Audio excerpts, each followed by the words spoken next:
여러분 안녕하세요. 오늘도 말씀으로 승리하는 저와 여러분 되길 주님의 이름으로 축원드립니다. 자, 우리 이제 로마서의 마지막 파트 함께 좀 나눴습니다. 로마서가요 신약 성경에서 정말 중요한 책이고요. 우리에게 복음이 무엇인지, 구원이 무엇인지, 우리의 무기력함과 연약한 가운데서도 우리는 어떻게 구원에 이를 수 있는지를 너무나도 주옥같이 알려주는 책이기 때문에 우리 기쁜 마음으로 이 여행들을 함께 좀 갔으면 좋겠습니다. 자, 이제 후반부 한 파트 마지막 남았습니다. 자, 오늘 우리 지난 시간 우리 12장의 후반부 좀 오래됐지만 그래도 그 내용들을 한번 기억해보고 오늘 한번 내용들을 또 나눠보도록 할게요. 우리가 한 2주 전에 나눴던 12장 후반부는 구원 얻은 성도들이 이 교회 내에서의 관계와 또 세상 속에서 어떻게 살아야 되는가를 알려줍니다. 자, 교회 내 성도 간에서 인간관계, 즉 구원받은 성도는 그 관계를 어떻게 해야 되는가, 그게 교회 내 관계만 꼭 국한된 건 아니라 엄밀히 말하면 우리 믿는 자들이 밖에 내가 사람들과 관계 맺을 때 무엇을 어떻게 해야 되는가를 알려주는 거죠. 5가지를 이야기하는데요. 첫 번째는 거짓 없는 사람, 두 번째는 형제를 존경하는, 형제처럼 가족처럼 여기며 존경하는 것, 셋째 게으름 떨지 말고 성실과 열심으로, 또 환난 중에는 서로 중보해주고 어려운 이들 보면 직접 손을 내어 대접하고 도와주는 이런 5가지 덕목들을 가지고 너희들이 다른 이들을 대할 때 이렇게 대하라. 너희가 구원 얻은 자라면, 예수 그리스도인의 존재가 변화된 자라면 다른 이들을 대하는 관계의 행위, doing은 이렇게 변하라. 이 바울이 우리들에게 알려주는 거죠. 거짓 없는 사랑, 형제 간의 존경, 성실과 열심, 환난 중에 서로 중보 기도, 그리고 어려운 이는 직접 도와주고, 이런 것들을 통해 관계를 풍성하게 사랑으로 채우라 라고 이야기하고 있는 겁니다. 그 이후에 이제 바울은 우리 믿는 자들, 구원 얻은 자들이 세상 속에서는 또 어떻게 살아야 되는가를 2가지를 이야기하는데, 첫 번째는 뭐냐? 그 우는 자들과 함께 울고 웃는 자들과는 함께 웃어줌으로 그들의 마음을 같이 하는 공감을 해주고, 또 하나 우리의 마음을 낮은 곳으로 향하여 세상 사람들에게 겸손하게 그들의 마음을 알아주고 마음을 울려주고 마음을 공감해주며 낮은 자세로 세상 가운데서도 살아라 라고 이야기했고요. 또 하나 세상 속에 살면 우리가 예수 그리스도를 믿음으로 세상이 예수를 미워합니다. 왜? 세상은 여전히 공중권세 잡은 사단이 힘을 발휘하고 있거든요.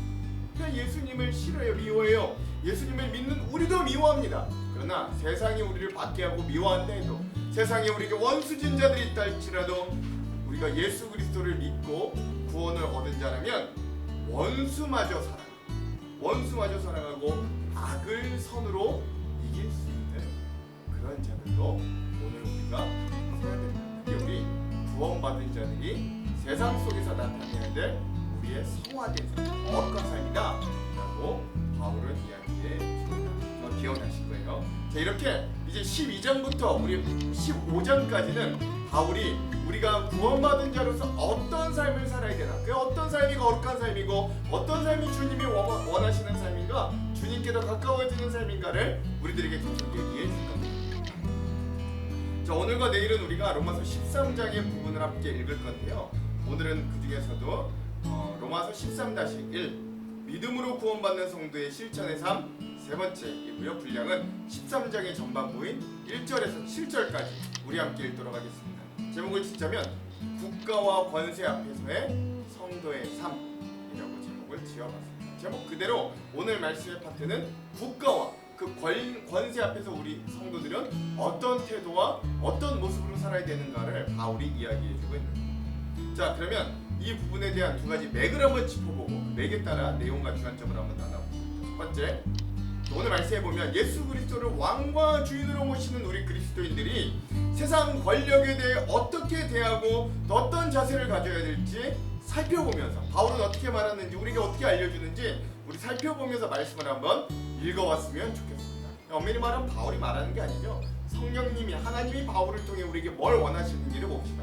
두 번째, 이 말씀을 통해 오늘 우리가 세상 속에서 그리스도인 시민으로 어떻게 건강하고 올바르게 살아갈 수 있는지도 한번 깊이 묵상해 보면서 이렇게 말씀을 읽는 우리 그런 시간 되기를 간절히 소망합니다. 자, 이런 2가지 맥을 짚으면서 오늘 내용과 주안점을 한번 볼게요. 자, 먼저 내용을 살펴봅시다. 오늘 로마서 13장 전반부의 내용은 국가 권세에 대한 우리 성도들이 어떤 자세를 가져야 되는가 우리 이야기합니다. 이제 여기서도 저는 세 파트로 나눠봤는데 첫 번째는 뭐냐? 하나님께로부터 세상 권력도 나온다라는 걸 고백하는 거예요. 바울입니다. 내용입니다. 누구든지 국가의 권세 잡은 사람들에게 복종하십시오. 하나님께서 세우시지 않은 권세란 없습니다. 세상에 있는 권세는 다 하나님께로부터 나왔습니다. 자, 이건 좀 요새 사람들이 들으면 논란이 될 거리가 좀 몇 개 있는데, 첫 번째, 자, 어떤 권세든 너희 복종하라 라고 이야기합니다. 또 하나, 그 권세는 꼭 교회에서 있는 권세뿐만 아니라 이 모든 권세들은 다 하나님께로부터 왔다, 하나님으로부터 기인한다 라고 바울은 이야기합니다. 그렇기 때문에 너희가 복종해야 된다 라고 이야기하는 거예요. 저희가 왜 이런 말을 했는가는 우리 주안점에서 더 깊게 나눠봅시다. 자, 그래서 그 이후에, 근데 여기서 중요한 포인트는 권세에 복종하라의 포인트가 아니라 모든 권력과 권세는 다 하나님께로부터 나온다가 원래 제일 중요한 거예요. 이 포인트 앞에서는. 자, 그러면 그런 권력에 왜 복종해야 되는가는 이제 그런 행위와 이유들에 대해서 다음에 나옵니다. 자, 정당한 권세에 복종하며 양심을 가지고 성실히 따르라 라는 메시지. 그러므로 그 권세를 거르는 것은 권세를 세우신 하나님을 거스르는 것과 같습니다. 그런 사람은 심판을 받게 될 것입니다. 의로운 일을 하는 사람에게는 통치자들이 두려움의 대상이 아니지만 악한 일을 행하는 사람에게는 두려움의 대상입니다. 권세 잡은 사람을 두려워하지 않고 싶습니까? 그렇다면 의로운 일을 행하십시오. 그러면 그에게 칭찬을 받을 것입니다. 통치자는 여러분에게 유익을 주기 위해 일하는 하나님의 일꾼입니다. 그러나 여러분이 악을 행한다면 두려워하십시오. 그가 공연히 칼을 차고 있는 것이 아닙니다. 그러나 하나님의 일꾼으로서 악을 행하는 사람에게는 벌을 내리는 하나님의 진노를 집행하는 사람입니다. 그러므로 권세에 복종하십시오. 단지 벌 받을 것이 두려워서가 아니라 양심 때문에 복종해야 합니다. 자, 권세는 하나님께로부터 나오기 때문에 하나님이 그 모든 권세를 세우셨습니다. 그러므로 권세자들은 모두 하나님을 대리한 대리 경영자들, 대리 심판자들이 됩니다. 그의 앞에 우리가 선을 해 법을 어기고 악을 행하여 그의 징계를 받지 않도록 경계하고, 특별히 우리 그리스도인들은 그 벌받을까 징계받을까 무서워서 법 지키고 세상의 질서를 지킨 사람들이 아니라 하나님이 주신 형상, 이 믿음의 양심에 따라 더욱 그 일들을 자발적으로 해라 라고 하는 게 바울의 입장입니다. 이게 우리가 권세에 따르는 방법입니다. 무조건 막 권세 아부해가지고 나 좀 잘 봐주십시오 이러라는 말이 아니라 이 세상이 해놓은 질서, 법 이런 것들에 충실히 따르라 라는 의미가 훨씬 더 가까운 거다라고 할 수 있습니다. 왜? 하나님은 질서의 하나님입니다. 이것도 우리 이따가 더 주안점이 깊은 의미로 나눕니다. 그리고 나서 우리 이제 이 세상을 살아가면서 우리가 어떻게 해야 되냐? 의무를 다 존경할 자를 존경하는 성숙한 그리스도인의 시민이 되라 라고 이야기합니다. 여러분이 세금을 바치는 것도 같은 이유에서입니다. 통치자들은 바로 이런 일에 종사하는 하나님의 일꾼들입니다. 모든 사람들에게 해야 할 의무를 다하십시오. 국세를 바쳐야 할 사람에게는 국세를 바치고 관세를 바쳐야 할 사람에게는 관세를 바치십시오. 두려워해야 할 사람들은 두려워하고 존경해야 할 사람은 존경하십시오 라고 하면서 오늘 이 바울이 오늘 말씀의 이 내용들, 우리 국가와 권력 앞에 우리 그리스도인들은 어떻게 살아가야 되는가, 우리 이 파트를 이렇게 한번 나눠봤습니다. 자, 오늘 이 부분에 대한 우리 핵심 구절을 함께 좀 나눠보도록 할게요. 한 구절 1절입니다. 13장 1절. 각 사람은 위에 있는 권세들에게 복종하라. 권세는 하나님으로부터 나지 않음이 없나니 모든 권세는 다 하나님께서 정하신 바라.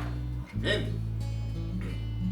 그래서 모든 권세 복종하라. 왜? 그 권세가 다 하나님께로부터 왔기 때문이다 라고 말하는 이 말씀을 오늘 말씀의 핵심 구절로 삼아보았습니다. 자, 그럼 이 부분에 대한 주안점 세 가지를 함께 나누고 오늘 말씀을 한번 읽어볼게요. 이제 자, 우리가 구원받은 자로서 세상 속의 신앙을 가지고 살아가지만 우리에게는 피할 수 없는 엄연한 현실이 있습니다. 그건 세상에 살아갈 우리의 세상살이입니다. 그러니까 우리가 예수 믿고 구원받았다고 바로 천국 가면 얼마나 좋아요. 그러나 우리의 삶은 거기서 끝나지 않는다고요. 우리의 삶의 현실은 그럼에도 계속됩니다. 세상살. 그러므로 하나님을 우리의 주인과 왕으로 섬기는 우리는 필연적으로 세상을 살아갈 동안 갈등을 겪게 됩니다. 그게 바로 세상 권력에 대한 복종과 그 복종의 한계, 그리고 그러한 이 하나님의 백성이자 세상의 백성 시민으로서의 두 신분을 가진 성도의 또 신분적인 균형을 맞추는 자세들이 쉽지 않아요. 그 변화 중에 하나는 바로 나의 주인이 바뀌었다는 사실입니다. 우리가 예전에 주님을 만나기 전에는 내가 나의 삶의 주인이 된 삶을 살거나 내가 두려워하거나 나의 생사여탈권을 쥐고 있는 듯한 세상의 권력자들, 돈, 뭐 이런 것들이 마치 나의 인생의 주인인 것처럼 살았습니다. 그러나 예수 그리스도를 만나고 난 이후에 우리는 우리의 전 삶의 영역에서 예수님을 나의 삶을 움직일 유일한 주인과 권세자로 삼게 됩니다. 그래서 자연스럽게 우리는 예수 그리스도가 아닌 또 다른 우리의 주인 노릇하려는 세상 권력에 대해 적대적으로 여기거나 때론 부정적으로 여기게 될 때가 많이 있습니다. 제대로 된 그리스도인이라면 그래요.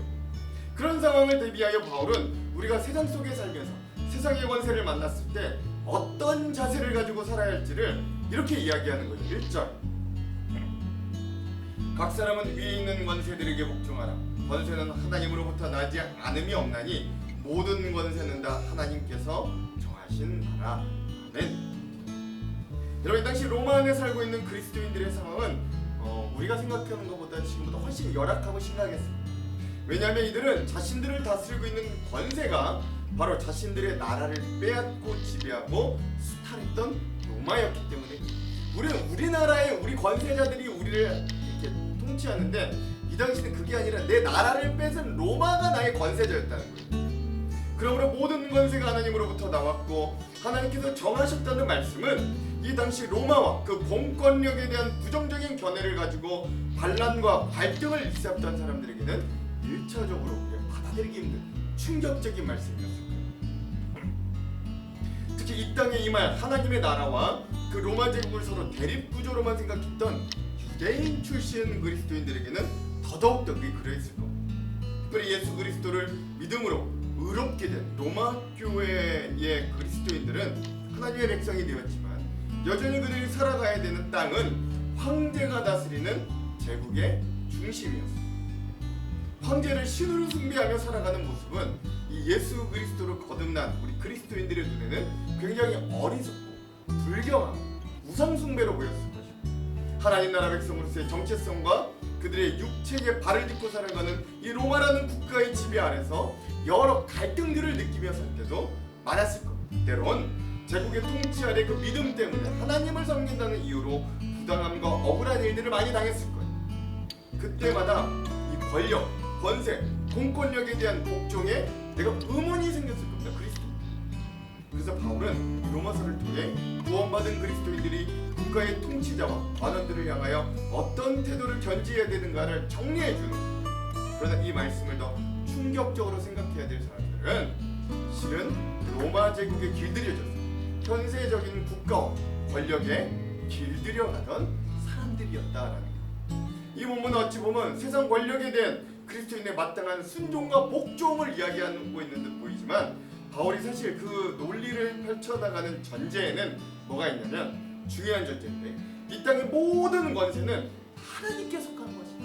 모든 권세, 그게 왕이든 누구든 그렇게 안 보이는 자도 권세와 권력을 잡은 자라면 모두 그 권세가 하나님으로부터 나는 명제가 깔려있다는 걸 우리가 잊으면 황제를 신이라고 생각하는 것과 온갖 헬레니즘의 영향 아래 다신, 우상이 판치는 향락과 쾌락의 문화가 퍼져있던 이 로마의 시민들에게 바울은 아주 준엄하게 이 땅의 참 권세는 하나님께로부터 나온다는 걸 선포해주는 거예요. 그 말은 왕도, 권세자도, 위정자들도 모두 하나님의 승인과 보내심이 없다면 세워지지 않는다는 뜻과 같은 것.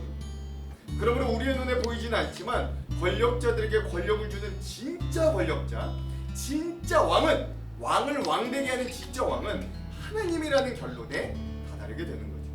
자, 하나님께서 결국 이 모든 권력, 권세의 근원이 되시고 그 권세와 권력의 주인이 되시며 그 권세를 위탁하는 분으로서 인정한다면 제일 먼저 이 말씀이 지니는 그 권세에 무조건적으로 복종하라는 말이 아니라 그보다 그 더 전에 그 그가 누구든 세상에서 권력을 잡았을 때 어떤 태도로 그 삶과 그 권력을 사용할 태도를 가져야 되는지 먼저 우리들에게 알려주는 대목이다 라고도 할 수 있는 거죠. 즉 내가 어떤 작은 권력이라도 가진 것이 있다면 그것은 하나님께서 나에게 주신 것이고 그것을 하나님의 뜻대로 바르게 사용해야 된다 라고 하는 권력 사용의 방향이 대전제가 된다.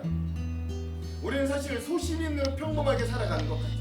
그냥 권력, 권세 뭐 이런 건 우리가 먼 것 같지만 또한 그러나 깊이 한번 생각해보면 우리들에게 각자의 자리에서 주어지는 권세와 권력들이 때로 우리에게 주어지는 삶을 우리는 살아가고 있어요. 가정 내에서는 아버지와 어머니로 권위와 권세가 있고 직장에서는 사장 또는 상사로 권위와 권세를 가지고 살아요. 물론 우리 윗상사 윗분도 있죠. 교회에서는 또한 직분자로 섬기며 각 직분에 맞는 권위와 권세를 가지고 살아요. 그러므로 하나님께서 우리들에게 주신 그 직분과 권세의 자리에서 우리가 어떻게 권력과 권세들을 균형을 잡고 올바르게 살아갈 수 있는가를 고민할 수 있어요. 누군가 대한민국의 갑질 사건을 보고 이렇게 일갈했던 말이 생각납니다. 사람의 본성은 콩할 만한 권력이라도 손에 쥐면 알뜰하게 그 힘을 이용하여 갑질하려 든다 라고 했던 말이죠. 그리스도인들이 권세를 가졌을 때의 자세는 그러한 자세가 되어서는 안 됩니다. 그래서 오늘 본문에 권세는 하나님으로부터 나지 않음이 없나니 모든 권세는 다 하나님께서 정하신 바라 라는 말씀을 반드시 기억하며 내게 주어진 힘과 권세와 영향력을 선한 곳으로 사용할 수 있는 우리 그런 자들이 되기를 간절히 소망합니다. 두 번째, 자 오늘 바울이 이렇게 권세와 권력에 대한 진정한 속성에 대해 이야기한 이후에 그리스도인들에게 그 권세자와 권력자들에게 대할 태도에 대해 선포하는 것은 바로 복종하는 자세입니다. 오늘 말씀 2절과 3절. 그러므로 권세를 거스르는 자는 하나님의 명을 거스름이니 거스르는 자들은 심판을 자취하리라. 다스리는 자들은 선한 일에 대하여 두려움이 되지 않고 악한 일에 대하여 되나니 내가 권세를 두려워하지 아니하려느냐. 선을 행하라. 그리하면 그에게 칭찬을 받으리라. 네? 이 말씀은 하나님의 뜻 가운데 바르게 통치되어지고 있는 권력, 권세에 대해 순종하라는 의미가 강한 거예요. 어떤 이들은 자기의 부당한 권세를 정당화하는 방법으로 오늘 이 본문의 말씀을 사용하기도 하고 반대로 오늘 이 본문, 이 방금 읽었던 본문의 말씀을 가지고 악행을 행하는 지도자들에 대한 냉정과 무조건적인 순종을 행하는 사람들이 있기도 합니다. 거기에 근거로 이 말씀을 맡기게 돼요. 그러나 이는 이 말씀의 인간을 제대로 해석하지 못하고 있는 거죠. 만약 지도자가 하나님의 말씀과 뜻을 어기고 그 공동체를 유린하고 망가뜨리고 있다면 정당한 방법과 절차를 통해 지도자가 바른 길을 걸어갈 수 있도록 견제하거나 또는 그 상황을 바로잡을 다른 지도자를 세우는 걸 성경적으로 결코 잘못된 게 아니라는 거예요. 성경의 많은 왕들의 이야기에서도 보듯이 하나님마저도 하나님의 기준에 달아보아서 회개의 기회마저 주었지만 돌이키지 않는 왕과 지도자들에 대해서는 하나님이 패하시기도 하고 다시 세우시기도 하는 모습들을 종종 볼 수 있기 때문입니다. 그러나 만약 아무런 까닭 없이 우리 개인의 판단과 탐욕과 방종 때문에 정당하게 세워진 권세를 거스르게 될 그때 그가 심판을 스스로 자취하게 된다라는 말이죠. 하나님께서 권력, 공권력을 세우신 이유는 그 백성들을 국가, 회사, 교회, 학교, 가정이라는 그 공동체 테두리 안에서 그 인간을 질서 있게 보호해주기 위함입니다. 하나님께서 그리스도인과 비그리스도인들 모두에게 국가를 통해 치안을 유지하고 악을 억제하고 평화로운 일상을 살아갈 수 있는 터전을 만들어 주시기를 기뻐하셨기 때문입니다. 그러므로 우리도 국가에 속한 시민의 한 사람으로서 그 법과 통치에 기쁨으로 순종할 수 있어야 합니다. 권세라는 것 꼭 사람 권세자만 의미하는 게 아니라 그 국가가 정해놓은 법과 질서를 의미하기도 합니다. 이 세상 풍조는 나는 또 다른 거예요. 법과 질서. 특별히 우리가 주목해야 될 본문은 4절인데요. 4절. 그는 하나님의 사역자가 되어 내게 선을 베푸는 자니라. 그러나 내가 악을 행하거든 두려워하라. 그가 공연히 칼을 가지지 아니하였으니 곧 하나님의 사역자가 되어 악을 행하는 자에게 진노하심을 따라 보응하는 자니라. 아멘. 이 4절에 정당한 권세를 가지고 백성을 다스리는 자들을 향하여 바울이 뭐라 그러냐면 하나님의 사역자라는 표현까지 사용하고 있습니다. 이는 하나님께서 이 권세, 공권력을 사용하셔서도 하나님의 뜻을 이루어 가신다는 이야기입니다. 대표적으로 하나님께서 이 권세를 통해 권성징악을 보통 이루어 가십니다. 물론 국가의 권력이나 이런 게 독재자나 막하게 쓰일 때도 있습니다만 그래도 대부분의 공권력은 권선징악, 즉 선한 것은 권하고 악한 것은 벌하는 데 사용됩니다. 그렇게 우리는 이 땅에 살면서 선을 행하고 악을 피할 수 있습니다. 자신이 하나님 나라의 백성이기 때문에 교회에서는 철저하게 말씀대로 행하다가도 세상에 나가서는 직장이나 현실에 살면서 좀 스스로 관대하게 여기며 불법이나 탈법을 아무렇지 않게 범하는 그리스도인들이 있기도 합니다. 이는 하나님께서 이 땅의 국가를 통해 이루어가시는 사역들에 대해 무지하면서 말씀하는 하나님의 영역은 교회뿐만이 아니라 우리가 나가는 사회, 회사, 직장, 세상에도 마찬가지입니다. 이 땅의 국가 권력이 우리들에게 하나님의 말씀에서 어긋난 것을 강제하지 않는 이상 우리는 그 통치에 순종하고 모범으로 법과 규칙과 질서에 따라 살아가는 게 옳고 맞습니다. 하나님은 질서의 하나님, 천지창조를 통해 행하신 일 중에 하나가 바로 무질서한 세상 가운데 질서를 잡으십니다. 하나님이 노아의 방주를 만들거나 성막을 만들거나 성전을 지을 때도 보면 그것을 짓는 규정을 주셨어요. 질서를 주셨다. 하나님이 정부나 권세를 주시는 까닭도 이와 같이 우리가 그 안에서 질서를 위해 살도록 질서하는 평안하고 안전하게 살도록 위해서 우리 그것들을 허락해 주십니다. 질서와 규범이 우리를 안전하게 지키고 유익하게 하기 때문에 그러므로 구원받은 성도가 권위와 권세에 대해 가장 먼저 취해야 될 태도는 순종이고 권위를 인정하고 존중하는 태도입니다. 그렇게 권위를 인정하고 권세를 인정할 때 하나님께서 우리의 안전을 지켜주시고 평안함을 주실 줄로 믿습니다. 특별히 바울은 우리가 그런 권세에 복종하는 자세를 가질 때 두려움보다는 하나님의 형상으로 주신 양심을 사용하기를 우리들에게 권면합니다. 5절 그러므로 복종하지 아니할 수 없으니 진노 때문에 할 것이 아니라 양심을 따라 할 것이라. 아멘. 여러분 양심은 영혼의 경고등이라고 합니다. 차를 몰다가 문제가 생기면 경고등이 차의 상태가 좋지 않음을 알려주듯이 양심은 우리가 그릇 행하거나 잘못된 길로 갈 때 우리의 영혼을 깨우는 경고등의 역할을 하는 거예요. 그러나 처음에는 신경 쓰이던 그 경고등도 계속 무시해버리면 나중에는 그거 경고등이 또 거슬리지 않는 것처럼 반복된 죄로 인해 망가진 우리의 양심은 그리스도의 부혈과 말씀으로 새롭게 거듭나요. 안 그러면 차가 나중에 더 크게 망가지거나 완전 퍼지거나 차라리 못 쓰게 되는 것처럼. 그러므로 그리스도인의 삶은 보이지 않는 하나님 앞에서의 삶입니다. 사회나 세상 속에 있을 때에도 모든 것을 주님께 하라는 뜻 호랑대오의 의미, 두려움이나 겁을 주어 지키는 건 한계가 있어요. 왜냐하면 보이는 두려움이 곧 사라지면 우리의 본능은 그 죄를 다시 짓기 때문에 그렇습니다.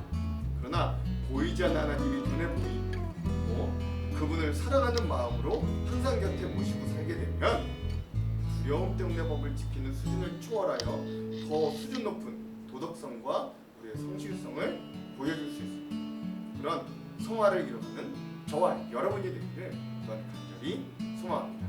세 번째, 자 오늘 말씀에서 마지막으로 바울은 구원을 얻은 그리스도인들이 세상에서 선한 시민으로 마땅히 행할 바를 행하라 라고 권면하는 거예요. 6절 7절 너희가 조세를 바치는 것도 이로 말미암음이라 그들이 하나님의 일꾼이 되어 바로 이 일에 항상 힘쓰느니라.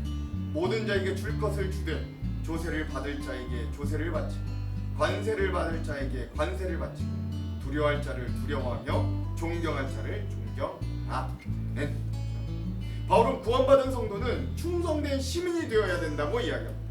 즉 성도들에게 부과된 이 세금 납부의 의무도 충실하고 정직하게 이행하라 라고 권면합니다. 이 메시지의 근본은 사실은 예수님으로부터 나왔어요. 마태복음 22장 21절 이르되 가이사의 것이니이다 이에 이르시되 그런즉 가이사의 것은 가이사에게 하나님의 것은 하나님께 바치라 하시니. 아멘. 방금 읽었던 말씀의 상황에서도 알 수 있듯 로마의 속국으로 살던 수많은 유대인들과 로마인들을 제외한 식민국가의 백성들은 로마에 대한 적개심을 품고 있습니다. 특별히 이스라엘 백성들은 가이사 왕제에게 세금을 내는 건 하나님만을 섬기는 신앙의 위배가 된다고까지 여기기도 했어요.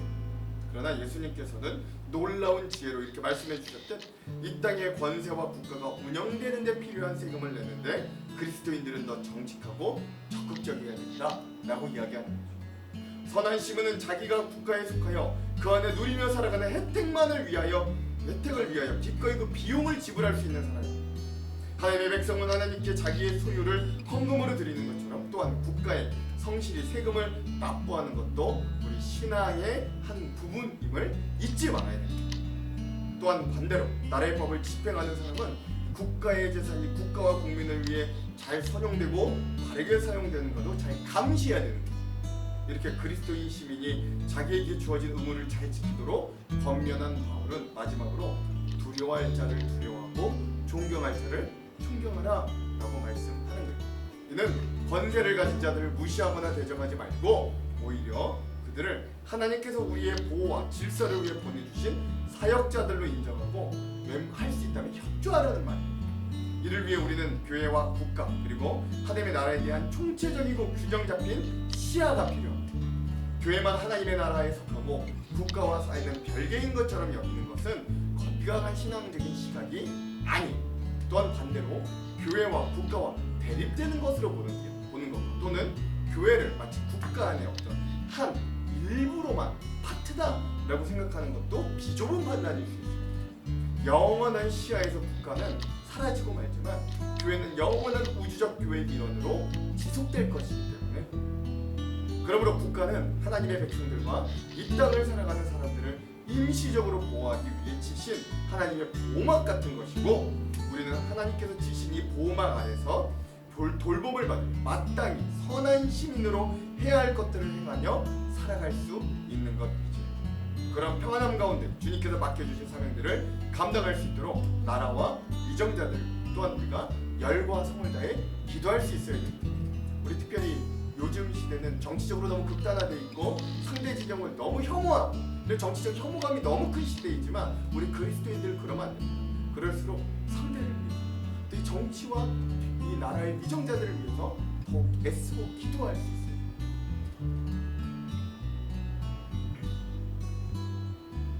그러므로 오늘 우리가 시선과 마음은 저 하늘을 향하지만 여전히 우리의 발은 이 땅을 밟고 살고 있으므로 우리가 이 땅에서 그리스도인 시민으로서 주어진 의무를 성실히 감당하는 정당한 권세에 순종하는 태도로 우리 양심과 성실을 지켜나가기 위해서 국가와 권세가 나에게 주는 보호와 혜택은 누리면서 그 의무를 행하기를 꺼려하지 말고 이 땅의 선한 시민으로 그리고 선한 그리스도인으로 성숙해갈 수 있는 하나님의 나라를 이 땅 가운데 세워가는 청지기들이 되기를 간절히 소망합니다.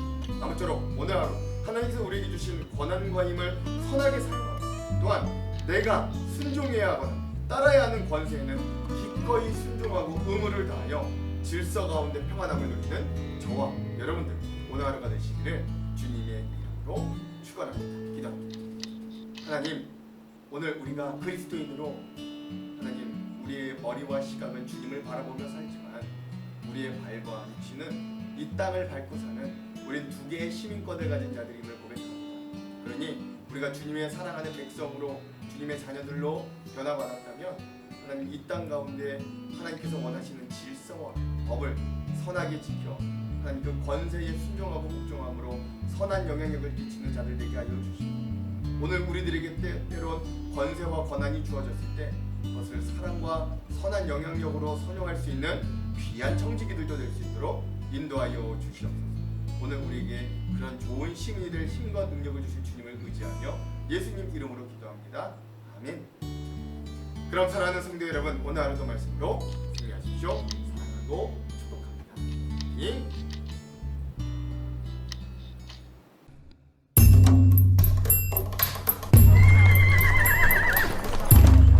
각 사람은 위에 있는 권세들에게 복종하라.